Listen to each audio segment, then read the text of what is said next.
All right. Well, welcome to Bigger Blog again. Today I want to share with you an experiment I've been working on here. I think it's kind of like a failed experiment, but I'm not 100% sure yet. So here's what I did. All right. So I like dumplings, right? Flour dumplings. But dumplings made out of pure flour is very high in carbohydrates, right? Whenever I eat it, it's like eating bread. I get really high spikes and I don't make my 140 target to come back down. But I want to experiment with it to see if I can eat it with something else or I can improvise and make it work for me. So I know with fruits, all the sweet fruits created naturally, like mangoes, apples, pears, they're very sweet, but have a lot of fiber. And what I've learned that you can eat those fruits, even though they're sweet, and get the sugar from them, but the fiber offsets the sweetness and control the amount of and how fast your body absorbs the sugar.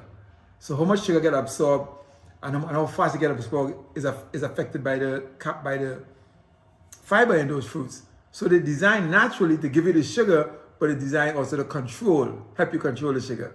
So I said, okay, that works. It's true because we could eat a lot of fruits.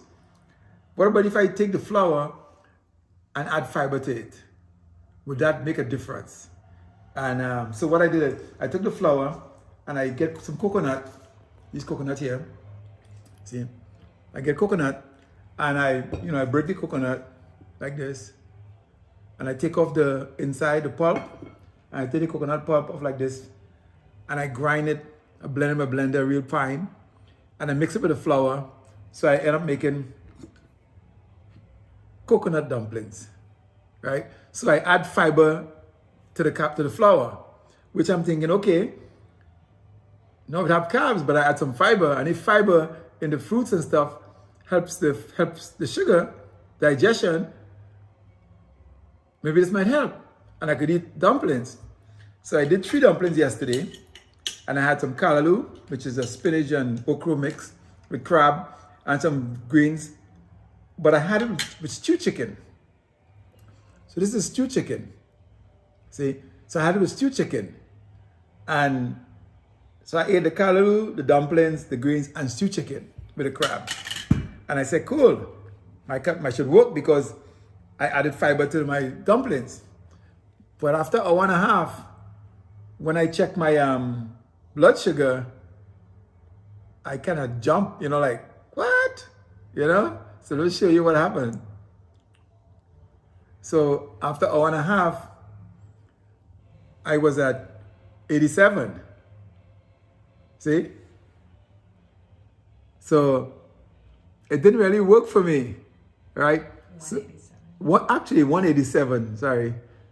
187. So after an hour and a half, I was 187. And I went about 2 hours after, and I was at 177.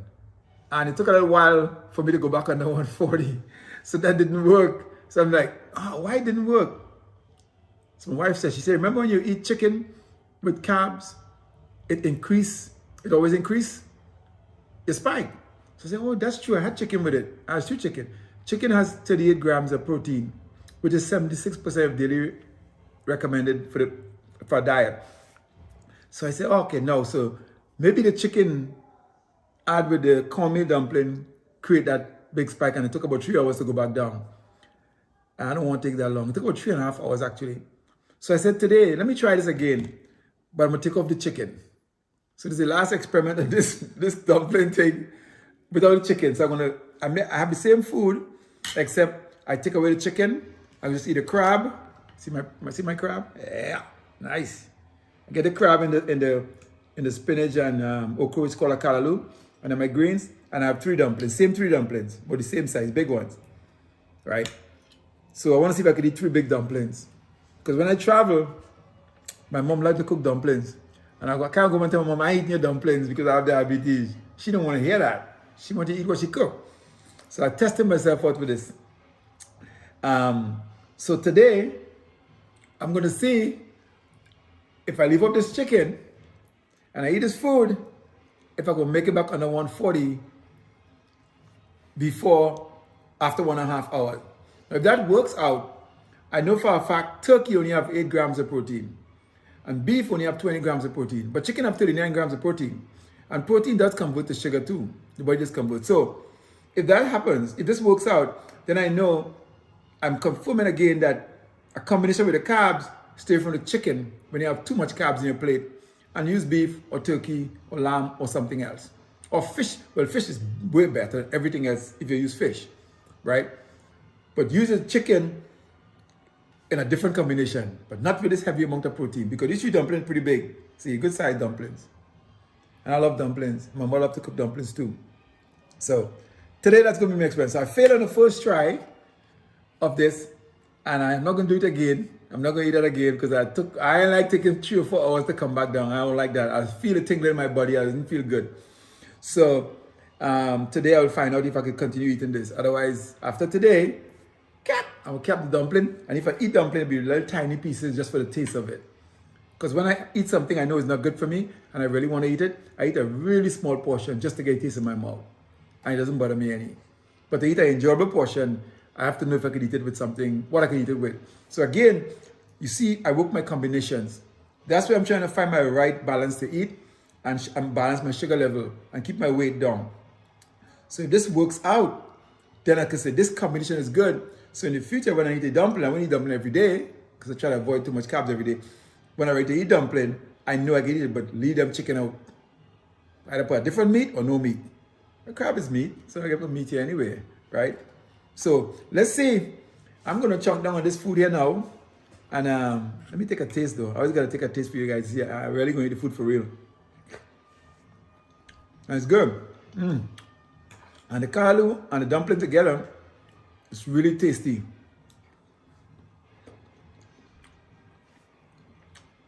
I do like the chicken with it. The chicken gravy makes it very flavorful. But can't do chicken. So the kalu and the crab, very tasty. Very tasty. Very good. Okay? So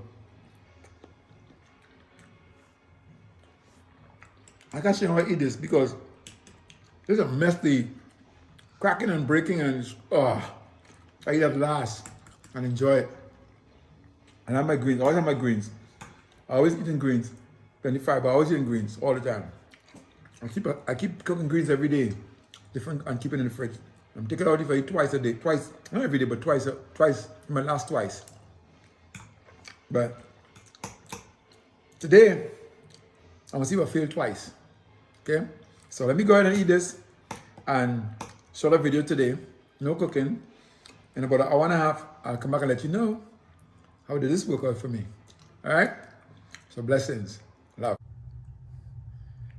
Well, it's been an hour and a half with this experiment, and I'm gonna give you the results right away.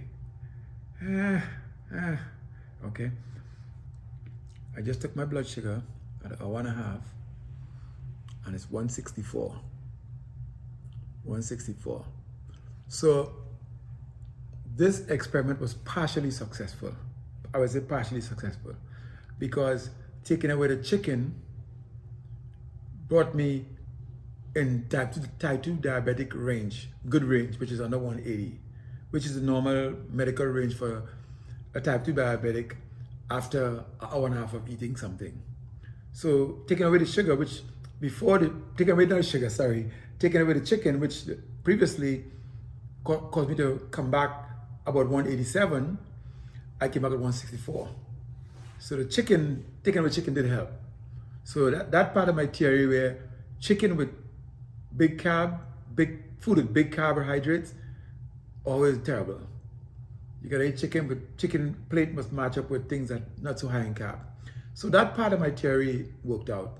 Proved that I'm consistent with that. Can't eat chicken when I'm eating something that's high in carb like that, like white flour. The next part of my theory failed in that natural sweet foods have natural fiber. That's how nature created them. You want to say God, nature, however you want to say it. I would say God, most people say nature. They come with their sugar and they come with their fiber. And they're properly well designed and works properly. I cannot take a thing like flour and add fiber to it and have the same effect as a natural occurring situation like that, but like a fruit.